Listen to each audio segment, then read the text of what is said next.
I think the tendency is that people are out there looking for faults. You know, when people report elections, rather than talking about the good things that are happening, people are looking for faults. When you do election, in 80% of the polling units, you commenced on time. People will only see where it did not start or where there was late commencement, and that's what becomes the headline news. And of course, unfortunately, this further undermines the integrity of the process, because people are not looking of what has been done right. They will only be focusing on, and unfortunately for INEC, because we have had a backlog, a baggage of doing things wrong. You know, people are not giving us the benefit of doubt or looking at what is it that we are doing right. It's always what went wrong, and then people capitalized on that, and before you realize it, that's all you hear.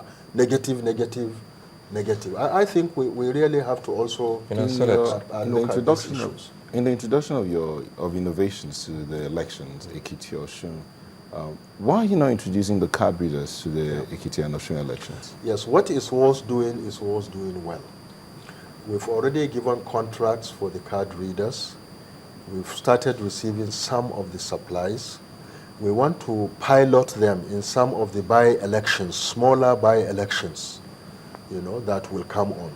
If you go to Ekiti or Osun, given the political atmosphere in those places, and you want to start experimenting with a major governorship election with the card readers, really it's not recommended, you know. So first things first, we are starting distributing of the cards in Ekiti and Osun, so that during the election, anybody who comes out to vote in Ekiti will be somebody who has a permanent voter's card, which means it's somebody who definitely is on the register, you know.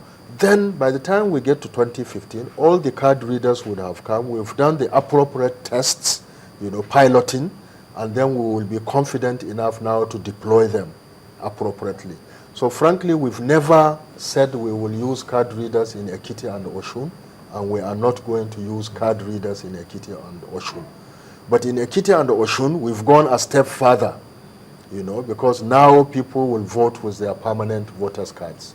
In 2015, then the cards will be read using a card reader. So a step at a time is what we do. Well, to help some people here, is there any difference between a political rally and political campaign, so that they know how not to get into this law of 90 days before elections? So what's the difference? I think a political rally is one kind of a political campaign. You know, a political campaign basically is somebody coming out and say, vote for me. You know, and a political rally, it's basically a gathering of party sympathizers or supporters or even registered members to articulate as a party what your platform is and what you intend to do. You know, so there is a sense, there is a thin line, you know, in rallies. A rally may be to promote the general program of a party, not necessarily the candidature of a person in the elections, you know.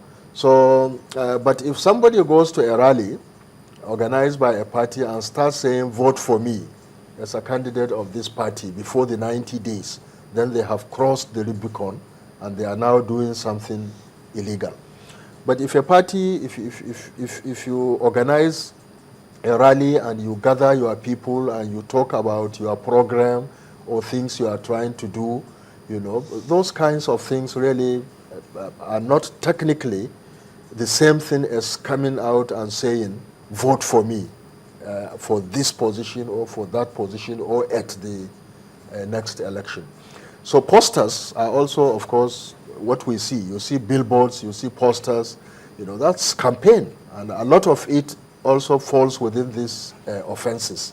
Because you have somebody's poster and say, vote for me in 2015, you know, or I'm the next governor, or I'm the next senator, or something like that. So obviously that is, if you do it now... And a candidate can deny and say, well, you say it's not done by me, because most times you get to say maybe by consent, blah, blah, blah. Yeah. So what do you do? Candidates and parties have an obligation to urge their supporters and sympathizers to not break the law. So they have vicarious responsibility. You can't see a poster with your name saying vote for you, and you now sit back and deny and say, I didn't put it, somebody put it for me. If somebody put it for you and you know it's illegal, why shouldn't you tell them to remove it? So people who allow this to happen have vicarious responsibility. And of course, in a legal process, they have to prove that actually they have no responsibility. Okay, we have this question from Adekunle, who says, what happens if the card reader is stolen? Can it be used anywhere else? No.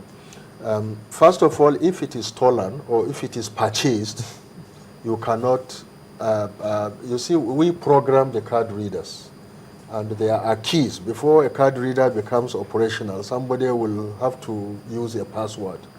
So there is no way you can use it. And if you steal it from one polling unit, you can't take it to another polling unit and use it, because the what names... about they take it to the house? If you take it to the... You can't. After purchasing the voter, the PVC, and then they go to their house, steal the card. Can they use it there? Let me say that people have said that in Nigeria anything is possible, but frankly, this is technically impossible. Okay. You know, as I have said, the card reader is specific to a polling unit, and it contains the details of people in that specific polling unit. So unless you steal it and then you now go and persuade all those whose details are on that card to come to your house so that they can vote, it is technically impossible. I think in the same lines, yes. Someone has asked, what happens if the card reader is deployed to a wrong polling unit? It will not work. If you take the card reader that is configured for a polling unit to another polling unit, it will not work. So really, and these are some of the logistics challenges which we have through training and retraining, how to ensure that there is no mix-up. You know, because if there is a mix-up, it means there will be a delay. It has to be retrieved and returned to the proper place, you know, before it can be used. So we've taken all these possibilities, what can go wrong, and we factored it into our preparation. Did you factor in the issue of purchase, as in welfare package for the staff that will be handling these devices? Because if one walks up to him and says, I have this amount of money for that, I mean, he could be willing to let it go. It's conceivable that somebody can induce somebody to sell the card reader to or him. Use it wrongly. No, it's unlikely that it can be used wrongly, because it is used in the polling unit in the presence of everybody. You know, and by the way, the interesting thing about the verification device is that there is a voice. There is a voice on that device. When your details, when the card is swiped and your details are verified, it says verified to the hearing of most people who are in the vicinity. If it's not verified, it will say it's not verified to the hearing of the people in the vicinity.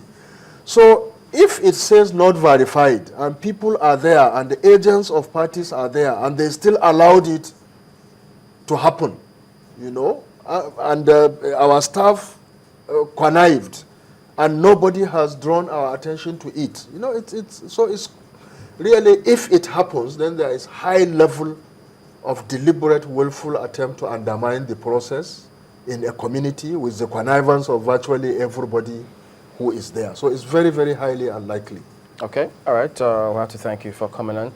Professor Attahiru Jega is the chairman of the Independent National Electoral Commission. We wish you all the best. Thank you so very much, and I thank you for this opportunity once again.